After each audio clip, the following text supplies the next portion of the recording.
ত্রয়োদশ জাতীয় সংসদ নির্বাচনে বিজয়ী হয়ে মন্ত্রিত্ব গ্রহণের পর প্রথমবারের মতো নিজ জেলা রাঙ্গামাটিতে সফর করছেন পার্বত্য চট্টগ্রাম বিষয়ক মন্ত্রণালয়ের মন্ত্রী ও রাঙ্গামাটি সংসদ সদস্য অ্যাডভোকেট দীপেন দেওয়ান। শুক্রবার দুপুরে তিনি রাঙ্গামাটি সার্কিট হাউসে পৌঁছালে জেলা প্রশাসন, পুলিশ প্রশাসন ও দলীয় নেতাকর্মীরা তাকে উষ্ণ অভ্যর্থনা জানান।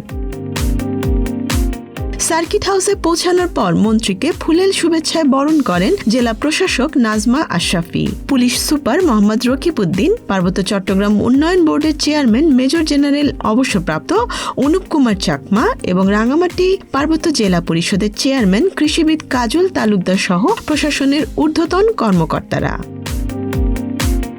এর আগে মানিকছড়ি এলাকা থেকে মোটরসাইকেল শোভাযাত্রার মাধ্যমে দলীয় নেতাকর্মীরা তাকে বরণ করে রাঙ্গামাটি শহরে নিয়ে আসেন। শহরের বিভিন্ন সড়কে নেতাকর্মীদের উপস্থিতি ও শোভাযাত্রাকে কেন্দ্র করে উৎসবমুখর পরিবেশ সৃষ্টি হয়। এ সময় মন্ত্রী পথচারী ও সমর্থকদের উদ্দেশ্যে হাত নেড়ে শুভেচ্ছার জবাব দেন।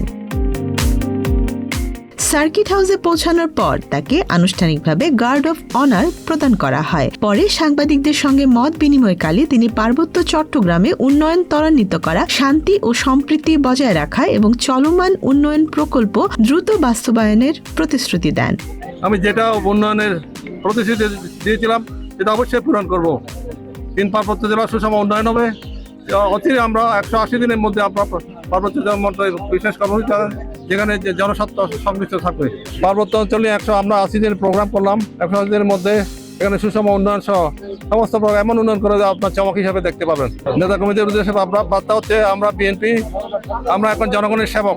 মন্ত্রী বলেন, তিনি নির্বাচনের আগে দেয়া উন্নয়ন প্রতিশ্রুতিগুলো বাস্তবায়নে কাজ করবেন এবং 3 পার্বত্য জেলায় সুষম উন্নয়ন নিশ্চিত করা হবে। পার্বত্য চট্টগ্রাম বিষয়ক মন্ত্রণালয়ের কার্যক্রমে জনস্বার্থকে সর্বোচ্চ গুরুত্ব দেয়া হবে বলেও জানান তিনি।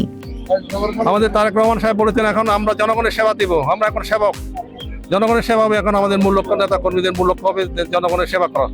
এখানে প্রথম বলতে কোনো কিছু না, এখানে সম্প্রীতির বিষয় আছে, স্বাস্থ্য, চিকিৎসা, আইন শৃঙ্খলা পরিস্থিতি সব ক্ষেত্রে আমি অগ্রাধিকার দেবো। এটা অবশ্যই কমিটমেন্ট আছে, এটা আমি অবশ্যই বাস্তবায়ন করবো। এটা হচ্ছে আমাদের জনগণের দাবি, সুতরাং এটা বিএনপির দাবি, এটা আমাকে পূরণ করে দিতে হবে।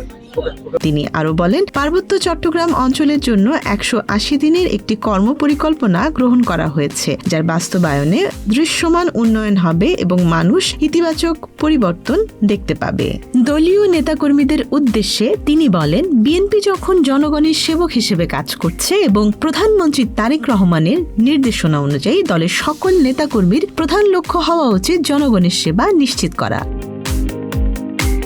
মন্ত্রীর এই সফরকে ঘিরে স্থানীয় নেতাকর্মী ও সাধারণ মানুষের মধ্যে ব্যাপক উৎসাহ উদ্দীপনা লক্ষ্য করা গেছে। Desk report, Dhaka express.